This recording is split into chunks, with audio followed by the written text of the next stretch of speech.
Good afternoon mga bro. Nandito na naman tayo sa mga alaga natin. Yan ang hinahanap nating kalapati. Ayun, yung barako, ayun. Yung female, hindi natin alam kung nasaan. Palagay ko naglilimlim. Nagpapalitan sila. Yan yung ina niya eh. Hinahabol niya. Papalitan sila ng limlim. Kala ko nawawala. Lagay ko, nadyan lang yan sa RGC. Aywa. Kilahok na. At ang tumira dito ay yung ating pansi. Ito sa babaw.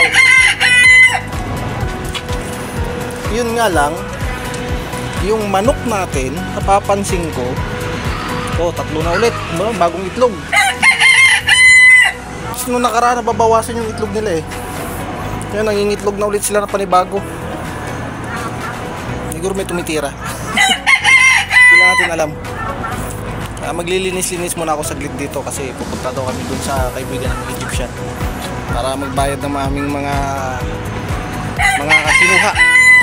At yun nga pala, umalis ako kanina, nakabili na ako ng 18 kilos na patuka. Umalis ako kanina, hindi ko na nabidyoan. Kaya nga, naantok pa ng umaga. Yan sila, nakabang. Pakainin ko muna saglit itong mga ito. Kasi baka biglang tumawag sila Adrian.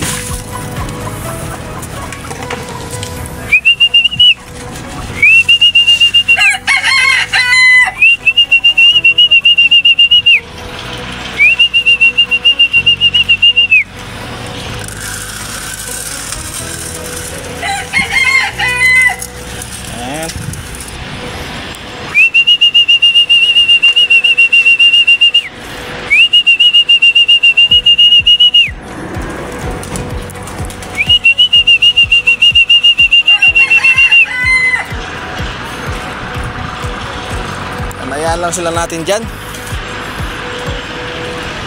Dumarami na ang ating mga alaga. Ayan o. Yung pa iba, mga busog. Lagi ko pinakain na naman ng taga-baba natin, ng mga Indiano. Hindi na magpapakain dito eh, bukod sa akin.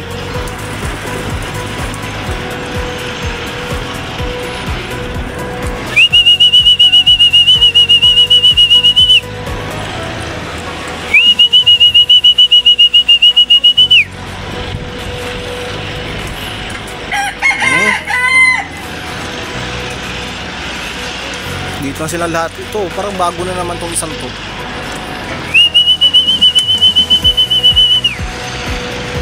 Parang bago na naman yung isa na yun ah. Yan, nililipat ko muna yung patuka natin, baka mabasa eh.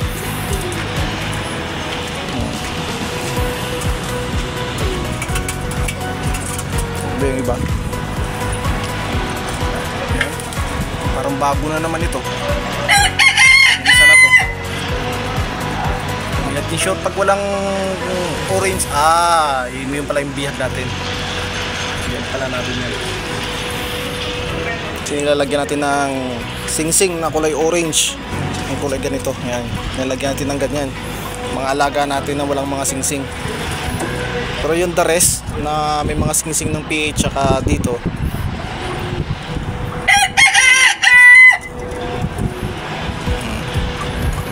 iba na sa galaan.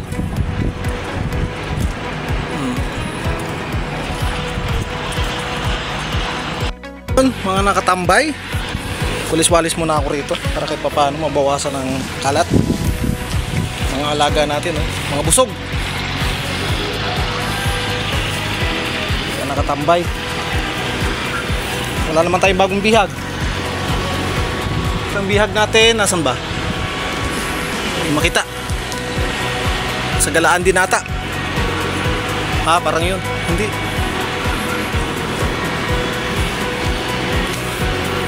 Kalat-kalat na kasi mga alaga natin. Yung brown, ang ganda oh.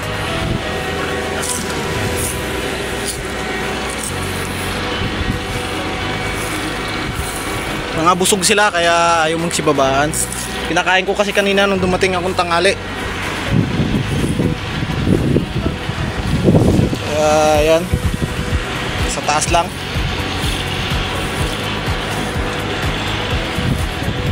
muna natin sila dyan. At yun nga,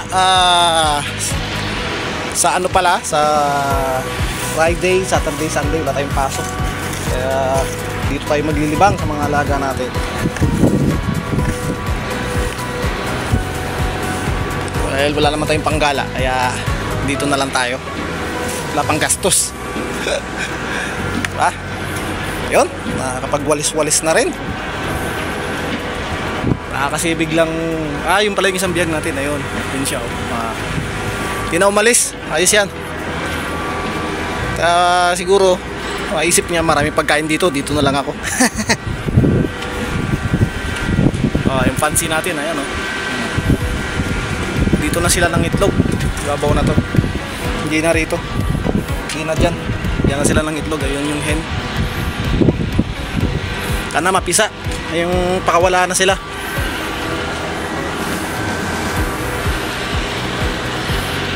Update natin ngayong araw mga alaga natin kalapati at manok. Isda, hindi pa tayo makapagdagdag kasi tag-init pa eh. At yung dinala ko rito yung duckweed, mukhang naubos na. Natira na lang yun dun sa kwarto namin. Hindi ko alam kung dumami, silipin ko rin mamaya. Hanggang dito na lang muna. Ingat-ingat na lang lahat at God bless us all. Bye bye.